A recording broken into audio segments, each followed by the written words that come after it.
राजपूत कई कारणों से मुगलों या यूं कहें तो मुस्लिम शासकों से हारते थे। राजस्थान का क्षेत्र राजपूताना गढ़ रहा है और यही क्षेत्र आक्रांताओं का मनपसंद भी रहा है। कई बार राजपूत और मुस्लिम आपस में टकराए, जिसमें अधिकांश रूप से राजपूतों को हार का सामना करना पड़ा।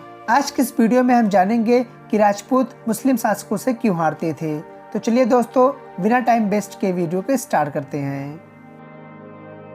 इसमें तो कोई शक नहीं कि राजपूत कितने बहादुर होते थे, पर क्या युद्ध जीतने के लिए सिर्फ बहादुरी काम आती है?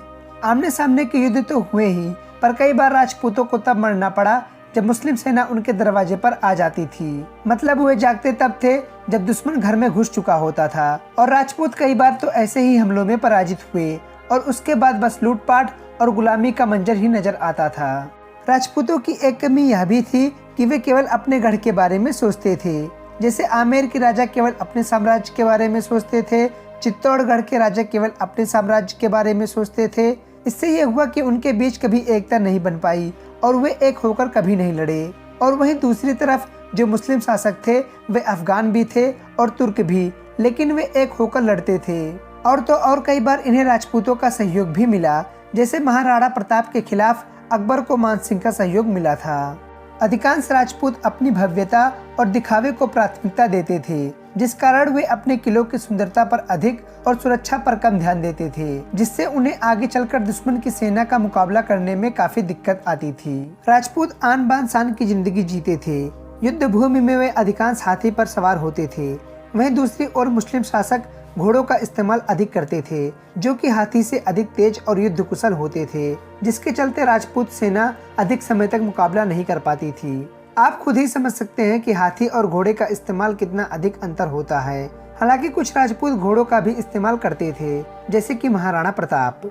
राजपूत युद्ध भूमि में पीठ नहीं दिखाते थे और युद्ध भूमि में प्राण निछावर करना अपनी शान समझते थे, जबकि मुस्लिम सेना जरूरत पड़ने पर भाग खड़ी होती थी और अपने प्राण बचा लेती थी और अगली बार के लिए युद्ध की तैयारी करते थे। महाराणा प्रताप एक ऐसे राजपूत योद्धा थे जिन्होंने हल्दी घाटी के युद्ध में अपनी जान बचाई थी और अंत तक आत्मसमर्पण नहीं किया और अपने क्षेत्र को बचाए रखा।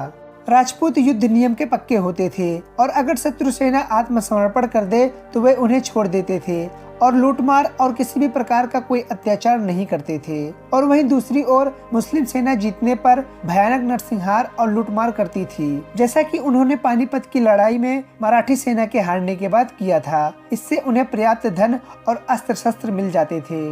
राजपूत पारंपरिक हथियार जैसे कि तलवार, भाला आदि का प्रयोग करते थे। वहीं मुस्लिम सेना तोप वगैरह का अधिक इस्तेमाल करती थी। राजपूतों के हथियार धीमे और भारी होते थे और वहीं मुस्लिम सेना के हथियार हल्के और तेज होते थे, और जिसका फायदा उन्हें युद्ध भूमि में मिला था। राजपूत दुश्मन के गढ़ों पर हमला नहीं करते थे और युद्ध भूमि में ही लड़ना पसंद करते थे। वहीं मुस्लिम शासक अपने दुश्मन के किलों पर अधिकांश हमले करते थे और तबाही मचाते थे।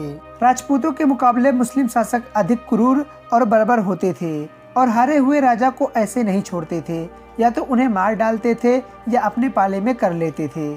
और वहीं राजपूत का रवैया विस्तारवादी नहीं था। ये अपने क्षेत्र में खुश रहते थे और दूसरों को उनके हाल पर छोड़ देते थे।